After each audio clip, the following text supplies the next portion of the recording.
ہوا یہ کہ غرور تھا نمود تھی، ہٹو بچوں کی تھی صدا، غرور تھا نمود تھی، ہٹو بچوں کی تھی صدا، اور آج تم سے کیا کہوں لحد کا بھی پتا نہیں، کم ترکوا من جنات وعیون، کئی گزرے ہیں دنیا میں ایسے جنہوں نے زراثیم کے ڈھیر لگائے اپنی اولاد کے لیے، لیکن وہ سب فنا ہو گیا۔ قرآن یہ کہنا چاہتا ہے راولپنڈی والوں، اہل نظر اپنے بچوں کے لیے سونا چاندی کے ڈھیر نہیں لگایا کرتے، یہ آگ ہے آگ، اس میں تو رشتے بھسم ہو جاتے ہیں، اس میں تو محبتیں راکھ بن جاتی ہیں، ابھی باپ کی میت موجود ہوتی ہے کہ لڑائی شروع۔ اہل نظر کبھی یہ دولت جمع نہیں کرتے۔ مجھے معلوم ہے کہ مفسرین نے مختلف رائے قائم کی، لیکن مجھے اس رائے پہ اتفاق ہی نہیں، یقین ہو گیا، اور جب میں نے یہ پڑھا تو جھوم اٹھا کہ اس دیوار کے نیچے ایک تختی، پتھر کی تختی یا سلور کی تختی دفن تھی، اور اس تختی پہ اس صالح متقی بندے نے اپنے بچوں کے لیے یہ وصیت لکھ دی تھی کہ لا تشرک باللہ،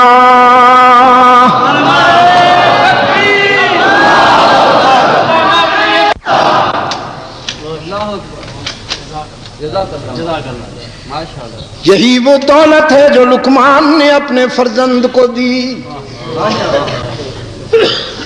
فرمایا وَإِذْ قَالَ لُقْمَانُ لِابْنِهِ وَهُوَ يَعِظُهُ يَا بُنَيَّ،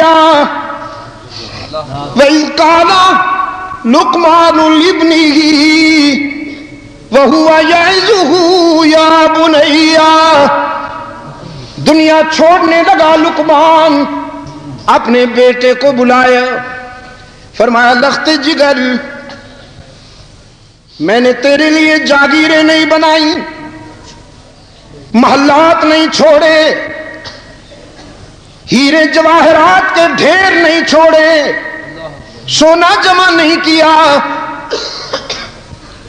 بس کچھ حکمت کے زرین بول دیتا ہوں، حکمت کا قیمتی بول دیتا ہوں، اگر اس میں تو نے وفا کر دی تو تجھ سے بڑا دولت مند دنیا میں کوئی نہیں ہوگا۔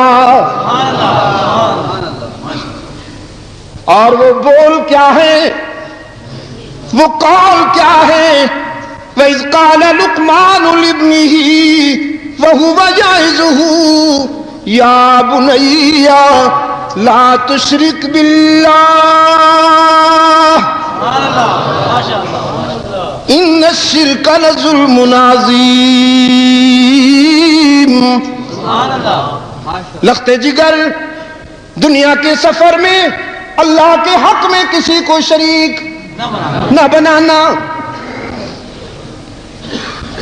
رحمت للعالمین نے بھی اپنے روحانی بیٹوں کو یہی دیا،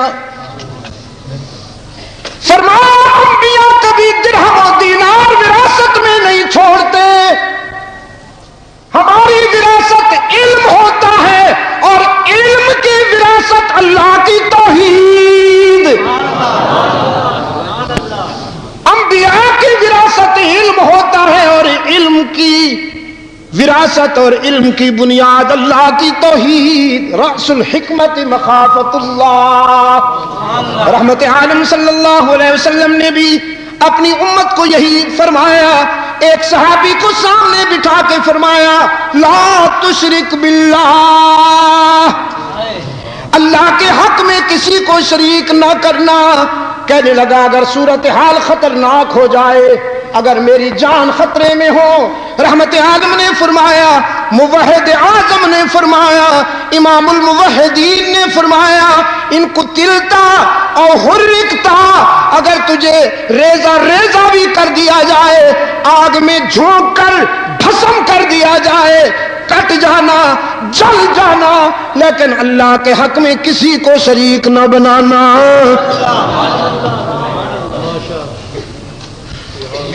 قرآن پاک نے فرمایا ام کنتم شہداء اذ حضر یعقوب الموت. یاد ہے کچھ؟ ام کنتم شہداء اذ حضر یعقوب الموت اذ قال لبنیہ ما تعبدون من بعدی. جب یعقوب دنیا چھوڑنے لگا, موت کے آثار سامنے نظر آئے تو اپنے بچوں کو قریب بلایا, فرمایا ما تعبدون من بعدی. دنیا چھوڑنے سے پہلے میں نے جو تمہیں سبق پڑھایا, میں نے جو تمہیں تعلیم دی, ذرا بتاؤ میرا وہ سبق یاد ہے کہ نہیں؟ اپنی آنکھیں بند کرنے سے پہلے, کیا کہا میں نے؟ اپنی آنکھیں بند کرنے سے پہلے تمہاری آنکھیں کھولنا چاہتا ہوں. اپنی آنکھیں بند کرنے سے پہلے تمہاری آنکھیں کھولنا چاہتا ہوں. ما تعبدون من بعدی, بتاؤ تمہاری جبین کی عاجزیوں کے لیے مسجود کون؟ اے اللہ, جب تک نظام صبح و شام قائم رہے, جب تک فلک کے دامن میں ستارے چمکتے رہیں, جب تک ہدایت میں انادل چہکتے رہیں, شیخ القرآن کے حدیقہ سے, شیخ القرآن کے اس گلشن توحید و سنت سے بھی یہ آواز بلند ہو. شیخ الہند کے روحانی فرزندوں کی یہ آواز گونجتی رہے, ولی اللہ کے روحانی بیٹوں کی یہ آواز گونجتی رہے, شاہ اسماعیل شہید کے روحانی بیٹوں کی یہ آواز گونجتی رہے.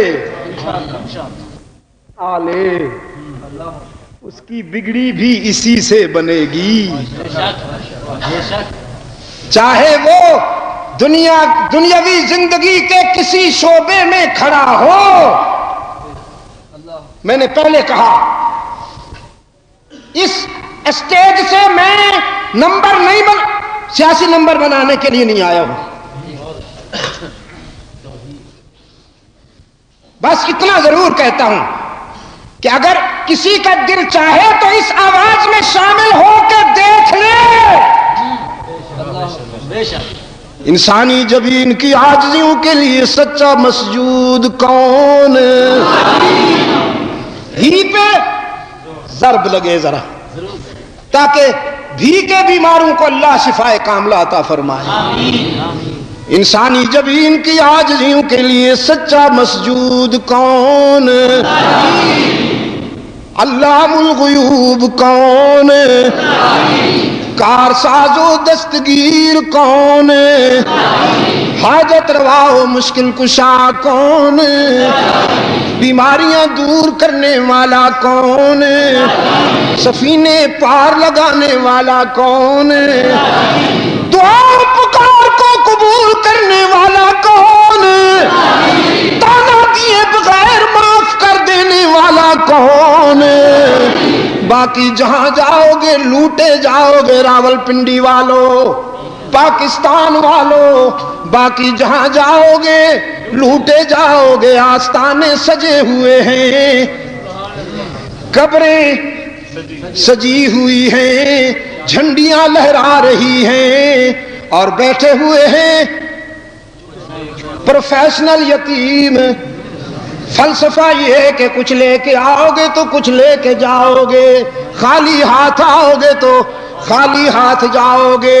بس یہی در ہے, اسی در سے صدا آ رہی ہے، اسی در سے صدا آتی رہے گی قیامت تک کہ کچھ نہ لے کے آؤ سب کچھ لے کے جاؤ، خالی ہاتھ آؤ دامن بھر کے جاؤ، کچھ لیے بغیر سب کچھ دینے والا کون ہے؟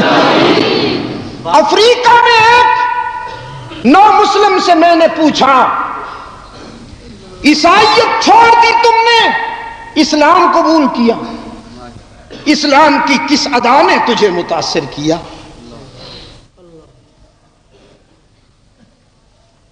تن کا کالا من کا گورا تھا، کہنے لگا اسلام کی تو ہر ادا دل نواز ہے، دل نشین ہے، لیکن مجھے اسلام کی جس ادا نے سب سے زیادہ متاثر کیا اور میری زندگی میں انقلاب بپا کر دیا وہ یہ ہے کہ اسلام میں اللہ سے رابطہ قائم کرنے کے لیے تنکوں کے سہارے کی ضرورت نہیں پڑتی، یہاں ایکسچینج کا چکر نہیں ہے، ڈائریکٹ ڈائلنگ ہے۔ میں نے جب اس سے وضاحت چاہی تو کہنے لگا بات یہ ہے کہ جب ہم عیسائی ہوتے تھے تو کلیسا میں بیٹھے ہوئے پادری ہم سے کہتے تھے گاڈ تمہاری نہیں سنتا، چہرہ تکیا ہی کدے اپنا بوٹھا دیکھے ہی اپنا کدے، رب نال گلاں کرنا چاہتا ہے، رب کو منوانا چاہتا ہے، تہاڈی نہیں سندا، تسی دنیا پھسے ہو، اسی اللہ دے پیارے ہیں، اسی مقدس لوگ ہاں، تہاڈی سندا نہیں تے ساڈی موڑدا نہیں، تسی سانو خوش کرو تے اسی انہوں خوش کریں گے، تسی سانو خوش کرو تے اسی انہوں خوش کریں گے۔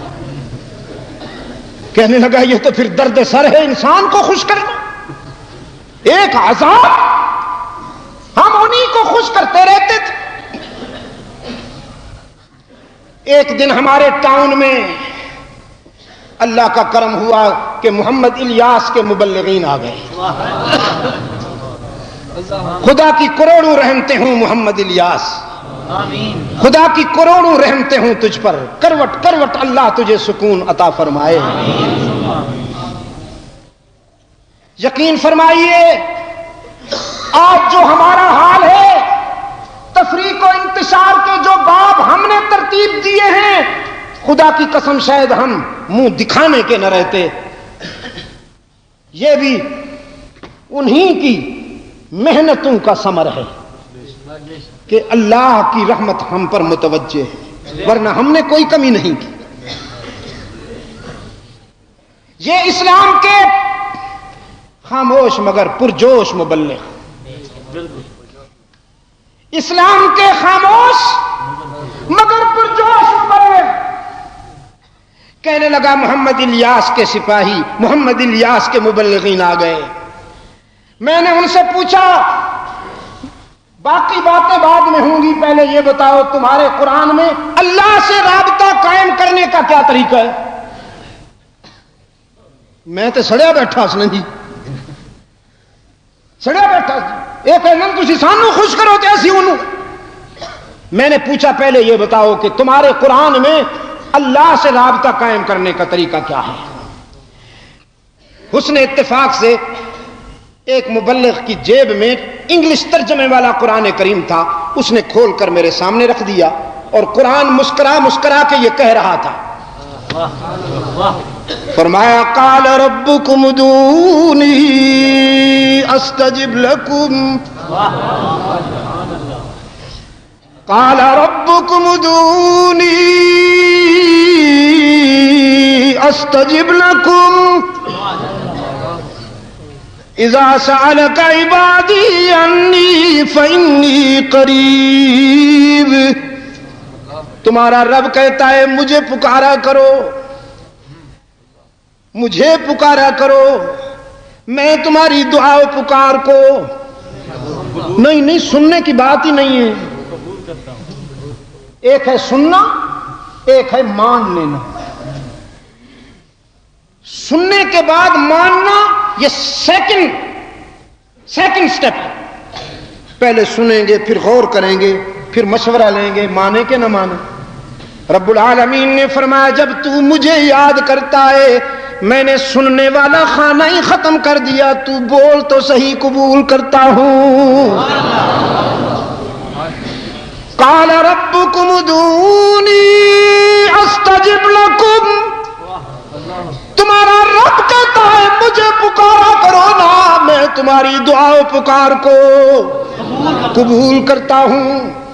ان الذین یستکبرون عن عبادتی، ان الذین یستکبرون عن عبادتی سیدخلون جہنم داخرین، جو میری عبادت میں کنی کتراتے ہیں، روگردانی کرتے ہیں، فطرت انہیں ذلیل کر کے جہنم میں پھینک دے گی۔ بات ہو رہی تھی ادعونی کی، مجھے پکارو، اور آگے کیا کہا؟ ان الذین یستکبرون عن دعائی نہیں، ان الذین یستکبرون عن دعوتی نہیں، ان الذین یستکبرون عن۔ قرآن نے یہ بتانا چاہا ہے آپ کو کہ پکارنا صرف پکار نہیں ہے، عبادت ہے۔ بلکہ شارح قرآن نے تو یہ کہا، قرآن کے حقیقی ترجمان صلی اللہ علیہ وسلم نے تو یہ فرمایا کہ الدعاء مخ العبادہ، پکارنا عبادت کی روح ہے۔ جیسے بادام میں گٹھلی ہوتی ہے نا، اسی طرح عبادت میں پکارنا روح ہے۔ ذرا کہو نا یا اللہ، جم کے نہیں کہا آپ نے؟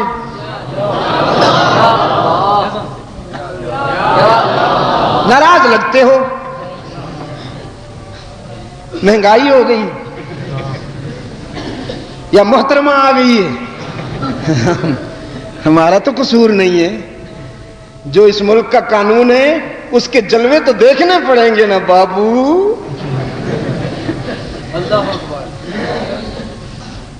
میں پرسوں جب آ رہا تھا تو ایک صاحب اٹھ کے میرے پاس آئے، جہاز کی ساتھ والی سیٹ فارغ تھی، ساتھ بیٹھ کر بڑے ہمدردانہ لہجے میں جیسے تعزیت کہہ رہے ہوں نا کہ جی شاہ صاحب بڑا افسوس ہوا جی، یہ جو ہوا ہے بڑا افسوس ہوا، علماء کو بہت کم رسپانس ملا۔ میں نے کہا نہیں کوئی افسوس نہیں ہوا مسٹر، کوئی افسوس نہیں ہوا۔ کہنے لگا کیوں؟ میں نے کہا اس لیے کوئی افسوس نہیں ہوا کہ جس معاشرے کا 90% اشرار پہ مشتمل ہو، میں مغربی جمہوریت کا کاسا لے کے جاؤں وہاں سے خیر ڈھونڈوں، یہی ملے گا اور کیا ملے گا؟ بے شک مجھے کسی غلط فہمی میں مبتلا نہیں ہونا چاہیے۔ پھر کہنے لگا جی یہ عورت کی وہ جو ہے حکمرانی اسلام میں، میں نے کہا بس کرو، عورت کی حکمرانی اسلام، جب اسلام آئے گا پھر اسلام بتائے گا۔ تم نے یہاں اسلام کو لانے کب دیا؟ اسلام نے سود کو حرام قرار دیا، شریعت کی عدالت نے سود کو حرام قرار دیا، تو اسلام کے چودھری سپریم کورٹ میں اپیل کرنے گئے کہ نہیں سود کو رہنے دیا جائے، اس کے بغیر نبتی نہیں۔ تم نے اسلام کو کب آنے دیا کہ اسلام فیصلے کرے؟ برطانیہ کا قانون ہے یہاں پر، اسلام کو تم نے 50 سال گزر جانے کے باوجود محکوم رکھا ہوا ہے، سزا تو ملے گی۔ یہ تو پھر بھی اس کا کرم ہے کہ ایک واضح جنس آ گئی، ورنہ اس قوم کے جو کرتوت ہیں تو تیسری جنس کو آنا چاہیے تھا۔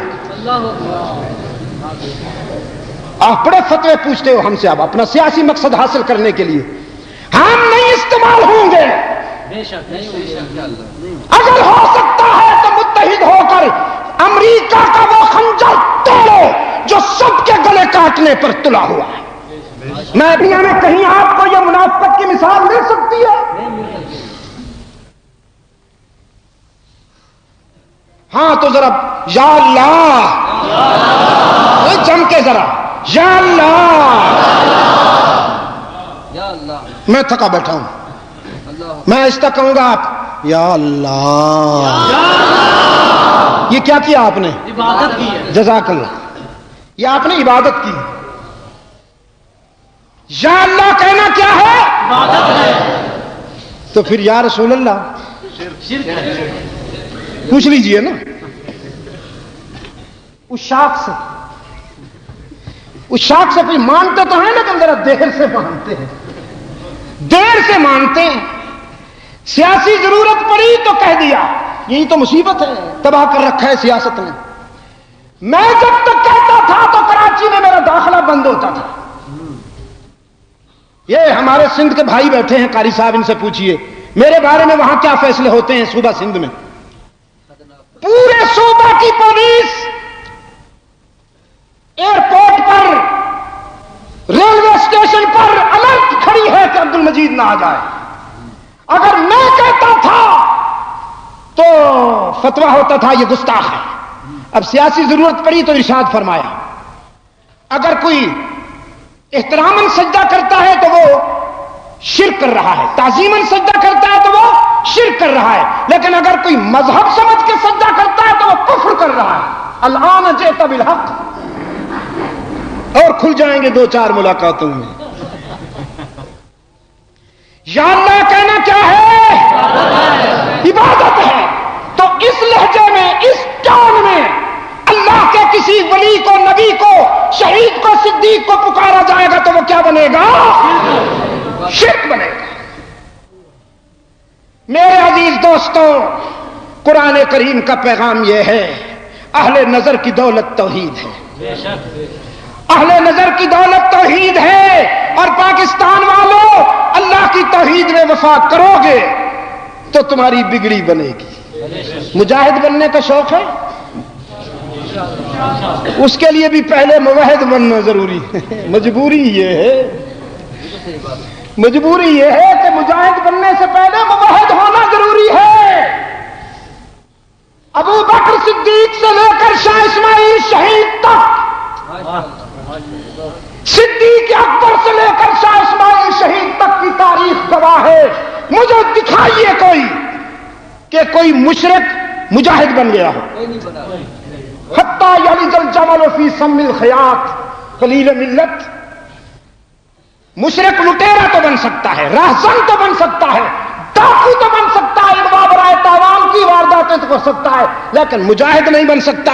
مجاہد وہ بنے گا جس کے سینے میں توحید کی امانت ہوگی۔ کہا نا کسی روشن ضمیر نے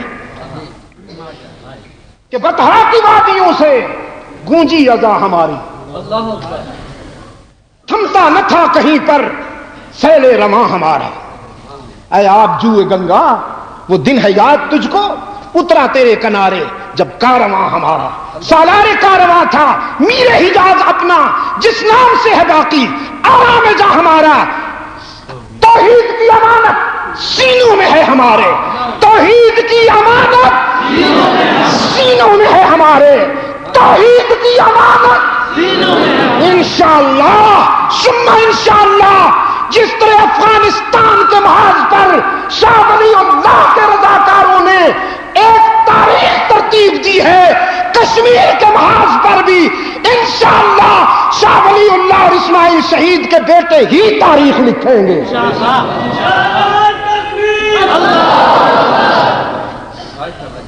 توحید کی امانت سینوں میں ہے ہمارے، آسان نہیں مٹانا نامہ نشاں ہمارا۔ باطل سے دبنے والے اے آسمان نہیں، ہم 100 بار کر چکا ہے تو امتحان ہمارا۔ مجاہد بننے کے لیے بھی موحد ہونا ضروری ہے۔ جب تک کوئی موحد نہیں ہوگا مجاہد نہیں بن سکتا۔ باپ بننے کے لیے مرد ہونا ضروری ہے۔ مردانگی کے بغیر باپ نہیں بن سکتا۔ جب تک سینے میں توحید کی حرارت نہیں ہوگی، جذبہ جہاد نہیں جوان ہو سکتا۔ فرمایا ما تعبدون من بعدی ام کنتم شہداء اذ حضر یعقوب الموت اذ قال لبنیہ ما تعبدون من بعدی قالوا نعبد الہک و الہ آبائک۔ وہ مجاہد کے بیٹے تھے نا، اعلان کیا ہم نہیں بھولے آپ کا سبق، نہیں بھولے نا اشرف علی، ہم نہیں بھولے آپ کا سبق، چاہے حالات کچھ ہوں چاہے دنیا کتنے رنگ بدل لے. آج میرے عزیزوں نے مجھ سے کچھ لکھوانا چاہا, وہ جو آٹوگراف کہتے ہیں نا, تو سب کو میں نے یہی شعر لکھ کے دیا کہ دنیا نے اپنے آپ کو کتنا بدل لیا, دنیا نے اپنے آپ کو کتنا بدل لیا. ایک اہل عشق ہیں کہ جہاں تھے وہیں رہے. ہماری جبین کی عاجزیوں کے لیے سچا مسجود کون ہے, معبود کون ہے, ہر جگہ موجود کون ہے, علام الغیوب کون ہے, کارساز و